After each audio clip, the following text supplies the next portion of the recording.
Next gen astro நேயர்கள் அனைவருக்கும் ஜோதிடர் ஜெய தமிழ்ச்செல்வனின் அன்பு வணக்கங்கள். இப்போ இந்த மாதம் வந்து மாசி மாத பொது பலன்கள் அதை பற்றி தான் நம்ம பார்க்க போகிறோம். மாசி மாதம் இப்போ மாசி மாதம் ஆரம்பிக்க 13/2/2025 முதல் 14/3/2025 வரை நம்ம வந்து மாசி மாதம் தமிழ் மாதம் மாசி மாதம் வந்து நடந்துக்கிட்டு இருக்குதுங்க.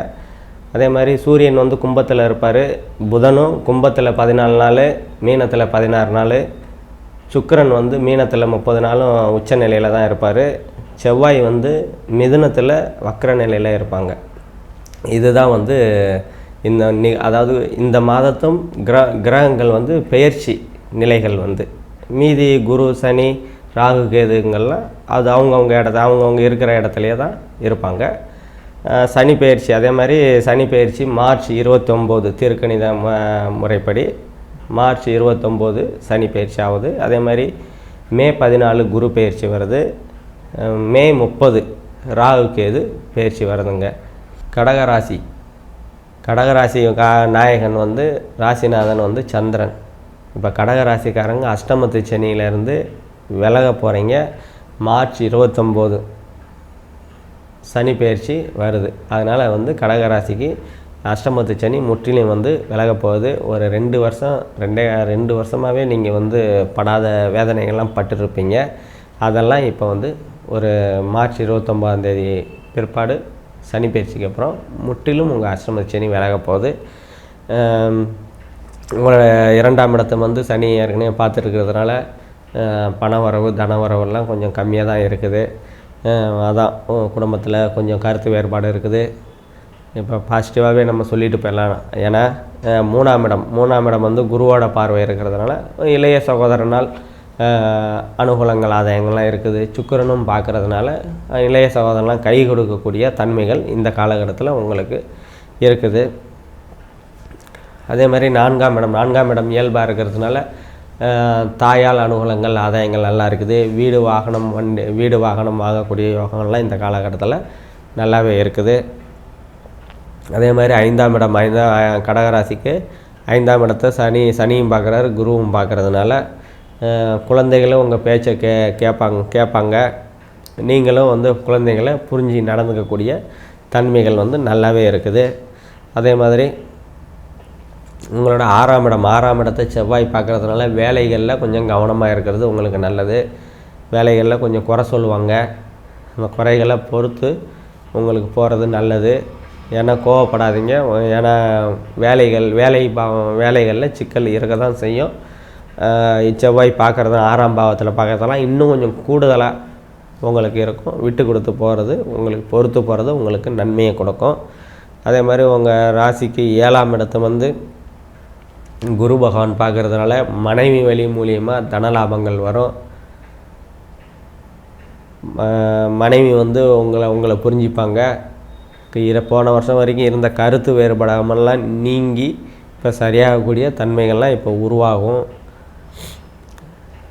அதே மாதிரி உங்கள் 8ஆம் இடத்துல சனி பகவான் இருக்கிறதுனால தடைகளை ஏற்படுத்தியிருப்பார், திருமண தடைகளை ஏற்படுத்தியிருப்பார். வீடு கட்டுறேன்னா வீடு காசெல்லாம் இருக்கும், ஏதோ ஒரு தடைகள் ஏற்படுத்திக்கிட்டு இருப்பார். அது வந்து மார்ச் 29 வரைக்கும் அப்படி தான் இருக்கும். மார்ச் 29க்கு மேலே அந்த தடைகள்லாம் விலகிடும், தொட்டதெல்லாம் தொடங்கும்.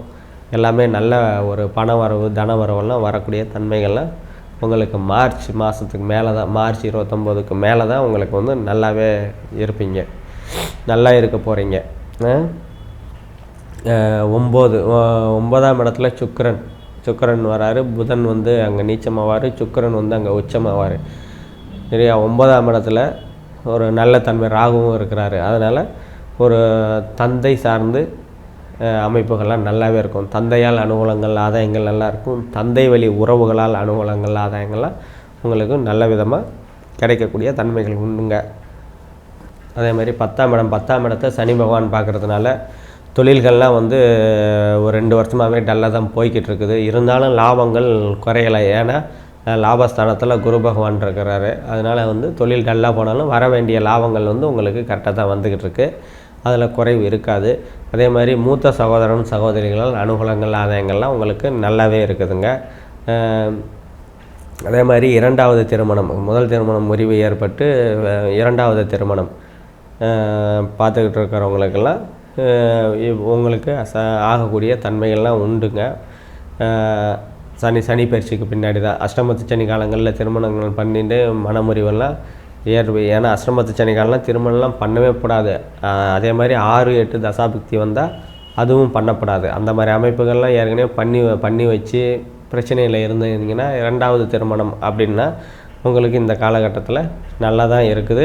மார்ச் 29க்கு அப்புறம் உங்களுக்கு நல்லா அமையக்கூடிய தன்மைகள் உண்டுங்க. அதே மாதிரி 12ஆம் இடத்துல செவ்வாய் பகவான் இருக்கிறதுனால வெளிநாடு போகணும் அப்படின்றவங்கெல்லாம் இன்னும் செவ்வாய் இப்போ வக்கர நிலையில் இருக்கிறாரு. இந்த 30 நாள் அங்கே தான் இருப்பார், வக்கர நிலையில் தான் இருப்பார். அதனால் வெளிநாடு யோகம்லாம் அதெல்லாம் கொஞ்சம் தள்ளி போவோம். அதே மாதிரி ஓடிக்கொண்டே தொழில் பண்ணிகிட்ருக்கோம். அதாவது டாக்ஸி ஓட்டுறது, ஆட்டோ ஓட்டுறது, ட்ராவல்ஸ் வச்சு நடத்துறது, அதெல்லாம் வந்து கடகராசிக்காரங்களுக்கு கொஞ்சம் இந்த காலகட்டத்தில் கொஞ்சம் டல்லாக தான் இருக்கும். அதை வந்து நீங்கள் அட்ஜஸ்ட் பண்ணி பெரிய முதலீடு அது மாதிரிலாம் எதுவும் போடாதீங்க. இந்த காலகட்டத்தில் போடாமல் இருக்குது உங்களுக்கு நல்ல பலன்களை கொடுக்கும். நம்ம இப்போ சொன்னது வந்து பொது பலன்கள் தான். துல்லியமான பலன்கள் வேணால் நம்ம நம்பரை கான்டாக்ட் பண்ணிக்கோங்க.